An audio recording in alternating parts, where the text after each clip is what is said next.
ఎందుకు ఇలాంటి డిస్టర్బెన్స్ జరుగుతుందో తెలుసా? తగ్గేది లేదు, ఒకరికొకరు తగ్గించుకునేది లేదు. ఒకరికంటే ఒకరు తగ్గించుకుంటేనే కదా ప్రేమ బలపడేది.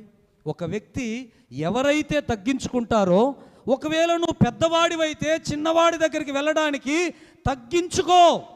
ఇప్పుడు చూడండి, కొంతమంది నన్ను ఏమంటారంటే, ఈ అయ్యగారికి ఏమీ తెలియదండి,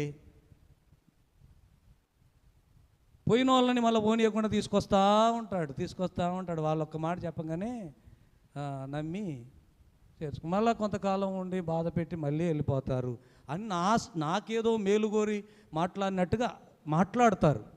కానీ నేను అలా చెయ్యకపోతే, నేను అలా వాళ్ళని ప్రేమించకపోతే, వాళ్ళు నన్ను చంపాలని చూసినా, వాళ్ళు నన్ను ఏం చెయ్యాలని చూసినా, నేను మాత్రం వాళ్ళని అలా ప్రేమించే మనసు నాకు లేకపోతే, నేను ఇక్కడ నుండి బోధించడానికి అర్హుణ్ణి కాదు.